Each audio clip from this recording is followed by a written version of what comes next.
got a lot more sun. Yeah. Back before, before sin. Yeah. So, all over. You talking about because they're naked? Yeah. Full even tan. Full tan. AdventFit is a podcast that has a holistic approach to physical, spiritual, and mental well-being. In each episode, we share productive ways to live a healthier and happier lifestyle. Unlike other podcasts in this space, AdventFit gives you a comprehensive approach to fitness without the fluff for the everyday Christian. Yesterday, I got a chance after church to go outside and have some fresh air, walk in the sunlight. It was an awesome experience. Not everybody gets a chance to do this, to enjoy nature, enjoy the sunshine and air. Yeah. Now, those two things are super important, but a lot of people don't recognize how important it is. Mm-hmm. Most times, especially during COVID, people stayed inside a lot. This increased stress, this increased depression and things like that, just being cooped up inside. There's something about going outdoors that really relieves stress. Definitely. Even when I'm indoors, though, I still try to get my sun. Like when I'm trying to watch a movie, I have the windows are placed in an awesome position where the sun just comes right through the windows. It comes towards me. But I think I forgot what it's this sun. There's the A and the B or something like that. But I think you don't get the B version when the windows are closed. So I just open it up and I still get the full ray of sun indoors. It's pretty awesome. Yeah, I mean, and that's great for waking up too. Yeah. Waking up by natural sunlight. You get better sleep when you've been absorbing sunlight throughout the day. Mm-hmm. People talk a lot about vitamin D. Yeah. Sunny D. And even with all the sun, you still don't get enough vitamin D. So it's good to supplement vitamin D3 even when you get enough sun. Because not enough, so even when you get some sunlight. Because there's never enough vitamin D from sunlight. Yeah, people a lot of times are scared of the sun, especially people who are afraid of getting sunburn or something. Fair complexions. Yeah, they don't want to get darker or get not even tan. about darker. Like the sun messes with them. They can be hurt from the sun, but too much sun. Yeah, well, and some people just don't want to get a tan. Yeah, that's why they have the umbrellas outside. Sometimes. Yeah, they don't want the tan lines and stuff like that.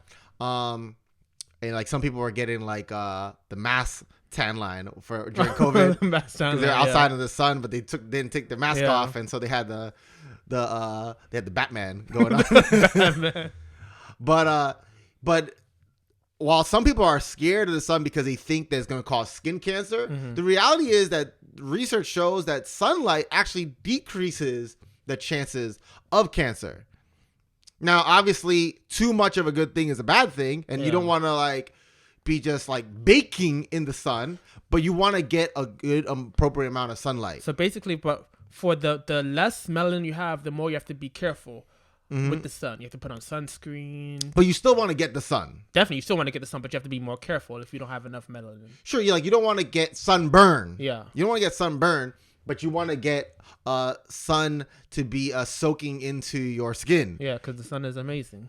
Absolutely. In the Bible, the Song of Solomon, chapter 1, it talks about how the Shulamite woman, she was complaining because her brothers would make fun of her because she was dark-skinned because of the fact that she was out in the field. Mm-hmm. And because she was out in the field, she got so much sun that she was darker than her siblings. Mm. And so that was something that, culturally speaking, was a negative thing. Yeah.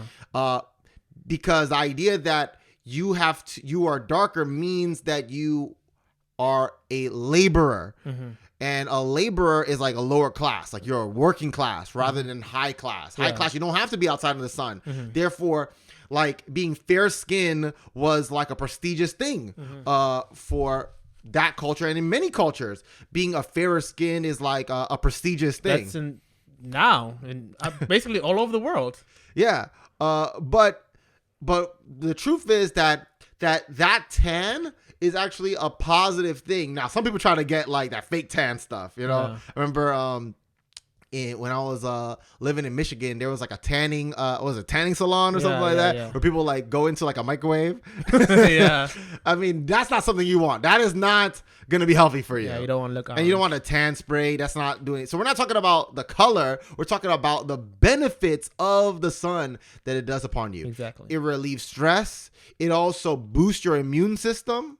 It lowers depression. Something about being outside and enjoying the sun and also breathing in the fresh air. Yeah, I love, like, pre-COVID, on Sabbaths, I used to always go to Central Park, just go for a walk. Like, you forget I love the city, but I love nature as well. So you forget you're in the city, you see nature, you see the trees, it's beautiful there. Yeah, so that's what I'm saying. Going outside and enjoying the fresh air, breathing in fresh air, not pollution, but like that's why there's some people, when they want to relieve stress, they like smell things like lavender and jasmine, because these are fresh nature smells. So yeah, it lowers depression. There was actually a study that sunshine can lead to longer life. Check out this study. A study that followed 30,000 Swedish women revealed that those who spent more time in the sun lived 6 months longer to 2 years longer than those with less sun exposure. Now, I know that 6 months to 2 years doesn't sound like a lot, but this is just one study. Yeah. The point is that lifestyle does lend to more. And hey, if you can get 2 more years, that's awesome. That's a great thing. Yeah. That's a lot you can do in 2 years. Yeah. So like I said, from 6 months to 2 years, they were living longer than others when they were spending it. So this is a long study. Like, they watch until they die. Like, oh, okay. Some people, that's their job. They just study people. Yeah. Like, I guess my children will finish this study. For real. But yeah, so the idea that sunlight, and that makes sense though, because if God created the world, which we believe, and God created us, he created the sun also. Mm-hmm. He didn't create Adam and Eve in a cave. Yeah. He didn't create Adam and Eve in a house. He created them outdoors. Mm-hmm. So they were meant to be out in nature, in the fresh air, in the sun, to enjoy the sunlight. So obviously there's they got a lot more sun. Yeah. Back before, before sin. Yeah. So all over. You talking about because they're naked? Yeah. Full even tan. Full tan. No tan lines. Yeah, for real.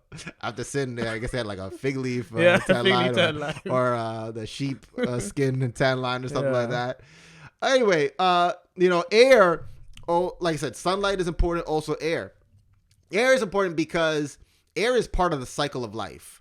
We breathe in oxygen, we breathe out carbon dioxide. And I think the trees do the opposite thing. Exactly. Yeah. The trees suck in the carbon dioxide. They let out oxygen. Yeah. And so there's a cycle that God created where it's a balance there. God is amazing. That's awesome. Yeah, it's amazing that you have that back and forth there. Like, why is it not just everybody, both animals and vegetation? Why doesn't everything just suck in oxygen? Why is it that half oxygen, half carbon dioxide? That balance there. But this is not a creation versus evolution topic. But we are creationists. We are creationists. Yeah. But I just find that to be like evidential, towards a plan, like a grand design. Mm-hmm. But yeah, that cycle that's there, so we need it.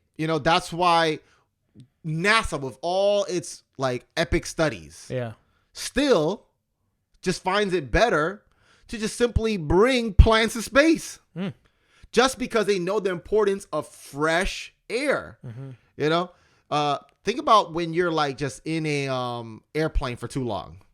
And think about how that air that you're breathing in just feels kind of nasty after a while. But I haven't even been on airplanes that often. I think I've been on it once, right? You went to Jordan? I think just one time. Yeah, one time when I went to Jordan for an archaeological college school trip. I can't stand airplanes because that cabin air. Yeah.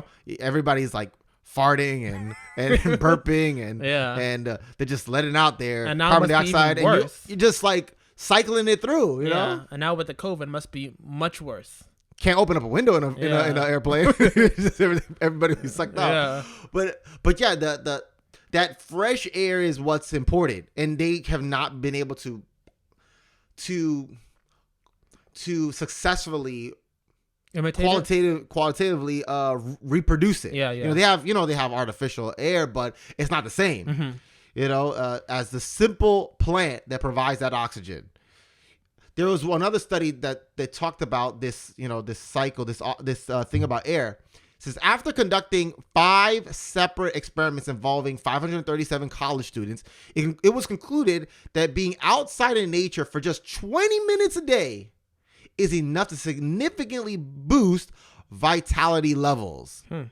So it doesn't take much. It doesn't mean you have, obviously the more you're outside, the better. Yeah. But 20 minutes, you what's feel that? Better. Yeah. What is that? Yeah. Yesterday I was like, I had a busy day, but I was like, you know what? I'm going to go outside for 20 minutes. I ended up doing 25.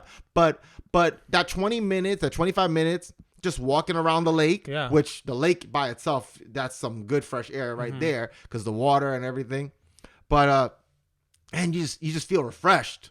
You feel good in that moment. So again, boost the immune system.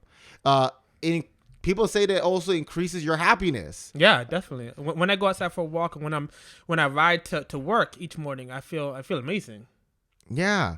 Going for a run. So it doesn't always have to just be standing outside being bored. Yeah. Do your workout outside. Yeah.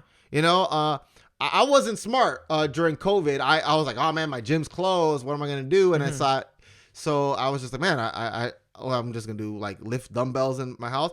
I went to the park. I couldn't believe how many people were working out in the park. That was so smart. It's smart, but not the smartest during COVID time because they're together. But that's true. They were distance though, right? Or were they not? I know they were distance. They were distance. I'm saying going out to the park or going to like a fitness trail. Yeah. Going to the beach. All those things are being outside is a positive thing. It's like another statement by God. Mm-hmm. People talk about nature being the second Bible because the nature expresses who God is. Yeah. There's another research that showed this. Research shows that spending time in fresh air surrounded by nature increases energy in 90% of people. Wow. So basically almost everybody has better energy. So they were talking about like this one article I was reading. It was talking about like how some people, when they want more energy, they go for coffee, which coffee has a lot of has some things where it could be a little addicting and stuff like that. Yeah. But, and I understand how, it's quick, but again, sometimes when you're trying to wean yourself off of that, you kind of have like some issues. But just going outside by itself already increases your energy for 90% of the people. If you go outside to get coffee. That's terrible. That's terrible. That's not what we're about here at AdventFit. But just going outside, if you go outside for a walk, you'll definitely be woken up. Yeah. For sure, especially if it's wintertime. Yeah, definitely. Yeah. The Bible talks about air as a metaphor because air is so vital to life that Jesus made a kind of like a parable. He in John chapter 20 verse 22, it says that Jesus breathed on his disciples, like he blew on them. Whew. I wasn't gonna blow on you, but that's good for Jesus. Anybody else?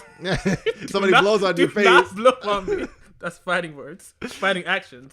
Yeah. So Jesus blew on their faces, but then he said, "Receive the Holy Spirit." Imagine that. Receive the Holy Spirit. What are you doing? That's something only Jesus can do. Nobody else. Imagine your pastor doing that.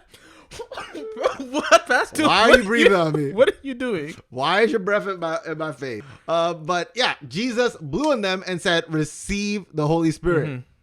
And so he was making a metaphor that when they felt his air from his mouth going on them, that he was comparing that to the Holy Spirit. Now, Jesus wasn't really literally blowing the Holy Spirit on them. No, he was making a metaphor that just as essential as air, that's how essential the Holy Spirit is.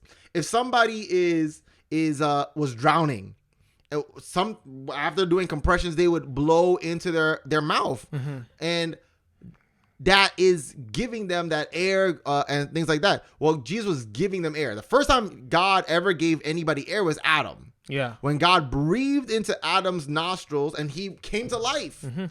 Well, to come to life spiritually, you need the Holy Spirit.